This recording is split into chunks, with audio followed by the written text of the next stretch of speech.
OTC зах зээл дээр хамгийн идэвхтэй брокер дилер компанид тооцогддог. Тэгэхээр энэ онд харж үзэх юм бол 2025 онд биржийн бус зах зээл дээр ер нь ямар онцлог хууль явдал борж байна. Ер нь зах зээлийн төлөв байдал ямар харагдаж байна.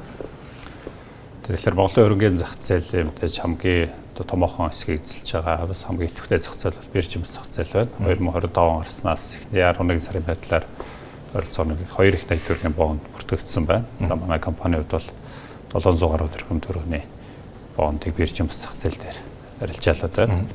За хамгийн гол онцлог зүйл гэвэл илүү бодит салбарын томоохон төслүүдийн санхүүжилт бол энэ зах зээл дээр хийгдлээ. За системийн хувьд нэг онцлог зүйл нь бол яг блокчейн суурилсан одоо арилжааны систем бол бүрэн шилжсэн байж байгаа.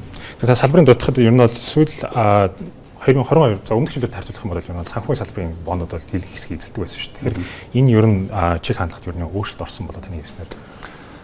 Нийт статистикийг даваад үзэх юм бол одоо нэг 50-50%тай байна. Манай компани одоо яг андеррайт хийж байгаа бондуудын хувьд бол нэг ойролцоогоор 75% нь бодит салбарын бондууд, нэг 23% нь бол санхүүгийн салбарын, за банк санхүүгийн байгууллагын бондууд бол эзэлж байна.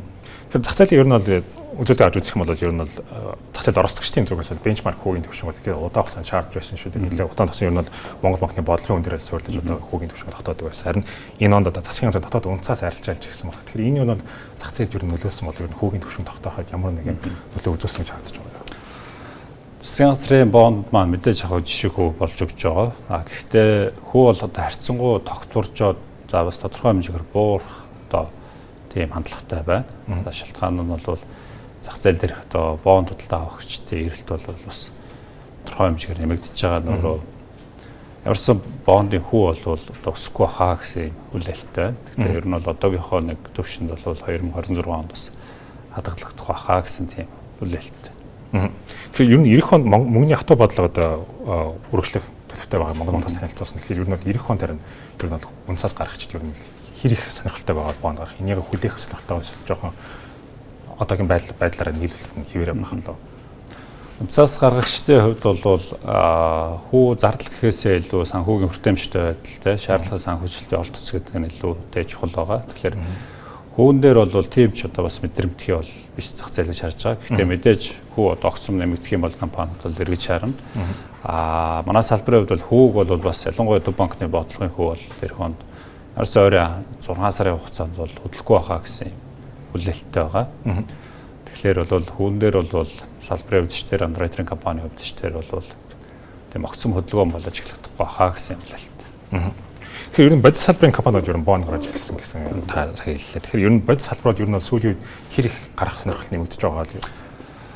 Ер маш өндөр байна. Ялангуяа томоохон эрчим хүч, уулуурхай, дэдвүцийн төслүүд бол яг бондын санхүүжилтээр илүүтэй явж байна. Эдгээр төслүүд маань мэдээж одоо мега төслүүд гэж яригддаг.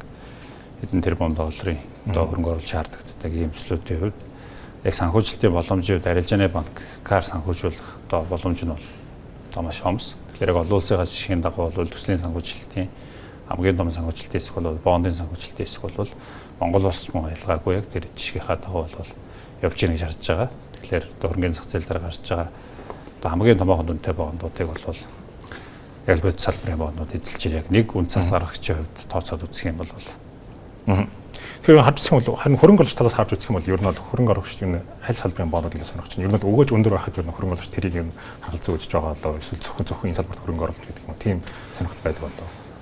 Мэдээж хөрөнгө оруулагч нар бол эрсдлээ дараа байршуулж байна. Яг тэр энэ салбар гэхээсээ илүү тухайн одоо компани санхүүгийн үзүүлэлт, одоо бизнесийн үйл ажиллагаа, компани засаглал гэдэг одоо яг андеррайтер компани одоо хийсэн магадлал шинжилгээнд дээр суурилсан зүйлтүүдийг харж бол юу яаж байна. Тэг мэдээж тухайн хөрөнгө оруулагчийн өөрийнх нь хөрөнгө оруулалтын зандлаас хамаараа зарим хүмүүс бол зөвхөн банк усын бондууд авчээ. Зарим хүмүүс бол эсрэгээр одоо юу гэдгийг одоо яг нэг тухайлчилсан групп компани бондыг сонгож авах жишээ.